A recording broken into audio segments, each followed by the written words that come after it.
Informasi lainnya, Saudara, Komisi Pemberantasan Korupsi (KPK) membuka peluang untuk menghadirkan anggota Komisi 4 DPR yang diduga menerima THR dari Kementan sebagai saksi dalam sidang kasus dugaan korupsi ex-Mentan Syahrul Yassin Limpo.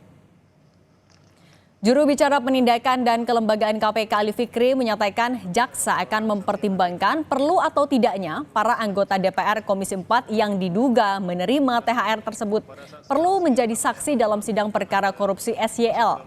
Sebelumnya, dugaan aliran dana THR dari Kementan ke sejumlah anggota Komisi 4 DPR terungkap dalam sidang lanjutan perkara korupsi Syahrul Yassin Limpo. Ali menambahkan, jika fakta persidangan yang terungkap dinilai cukup kuat, maka KPK akan memanggil para anggota DPR tersebut sebagai saksi.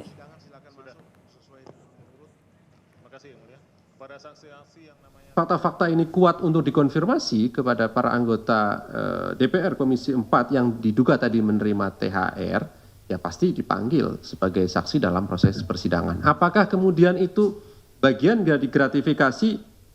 Ya, kalau secara normatif, teman-teman juga saya kira sudah paham dan tahu betul bahwa ketika penyelenggara negara menerima sesuatu, walaupun diserahkan oleh tadi penyelenggara negara juga karena Menteri Penyelenggara Negara, dan pada saat itu memang tidak ada kepentingan langsung, misalnya itu jatuhnya gratifikasi tentunya ketika tidak dilaporkan kepada KPK dalam waktu 30 hari kerja kan.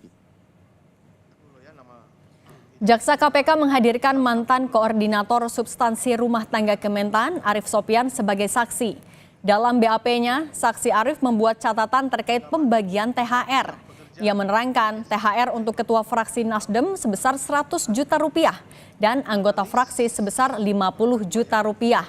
Pada BAP itu disebutkan total uang yang dibagikan untuk 5 pimpinan Komisi 4 DPR RI, ketua fraksi Nasdem, serta 3 anggota DPR RI dari fraksi Nasdem sebesar 750 juta rupiah. BAP yang kembali dibacakan jaksa kemudian dibenarkan oleh saksi Arief Sopyan. Seingat saya, jumlah uang yang diserahkan kepada Muhammad Hatta untuk THR 5 orang ketua pimpinan Komisi 4 DPR RI, ketua fraksi Nasdem, dan 3 anggota DPR RI fraksi Nasdem, total uangnya sebesar 750 juta rupiah.